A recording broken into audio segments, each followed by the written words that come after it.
you're also engaged in web designing and development. It's a company. Yeah. So how is it related to the NGO? I mean, your NGO Center for Advancement and of Voluntary Efforts. So how do you balance both these things? Is there some relation of funds between the company and the NGO? On different ways we support NGOs in developing websites of their own. First of all, we motivate them to develop these things because in the present day, this is the most effective method to display and showcase their objectives, their activities, and their fund, and they will get the funding agencies, donors, and like this. So when they are interested, because most of them they have the impression that it's a very costly affair. So we provide them the low cost options for them, and we subsidize them for developing a particular website of their own. Moreover, I am involved in so much activities which are basically oriented towards scholarships. So there are students who are from RT industries. So we motivate them to develop such websites for these NGOs. So this way, there is a training for the IT students, and there are the NGOs. They can showcase their activities to the world. Sir, what about the funds? I mean, where do you collect these funds? Where do you find these funds for working with the NGO? The funds are basically from people, members, starting with the members and trustees, and then from the business community, those who are interested for the charitable work and for welfare activities. So these are basic. And then the fund government schemes are also available for the NGOs. So I particularly our organization that helps the NGOs to locate such funds. We provide them information whenever there is an inquiry from them, and we facilitate them for the government schemes.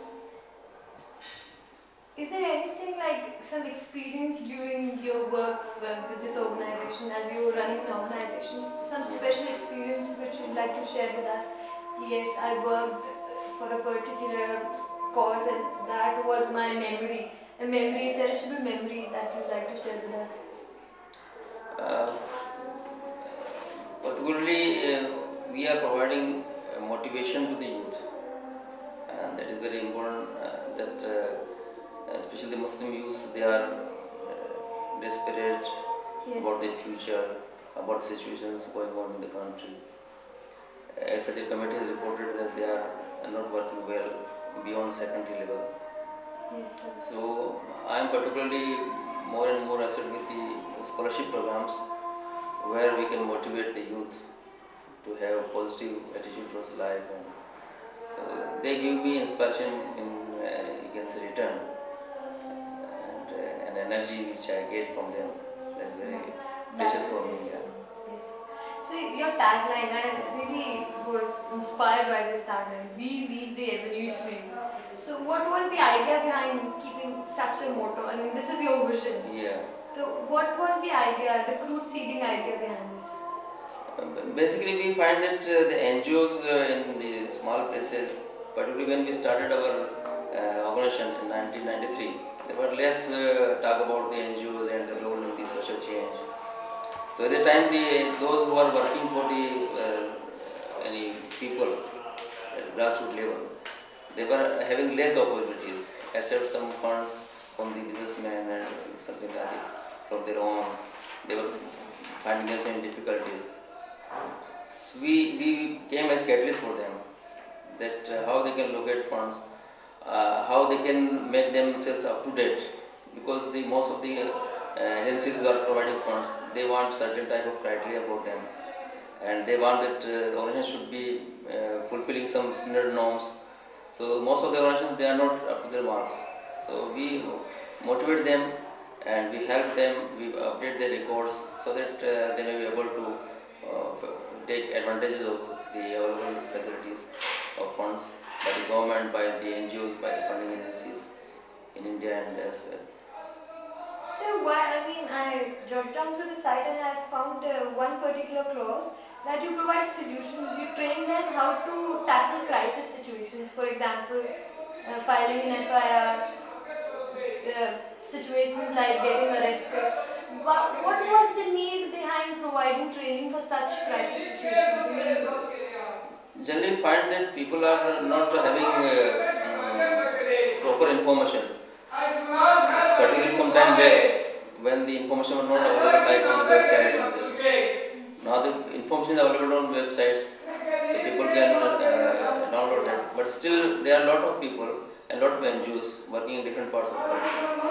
They do not have even the basic facility of computer and internet connections and all these things. yes. So they want information, and moreover, most of the websites are very old one. In the government websites, they are not updated in time. Yes. So there are a lot of changes which are going on. So the NGO they contact us and they want information from us and we sell them the information. Okay. So you're working for the Muslim society that they can be upgraded, they can be provided with the knowledge basis.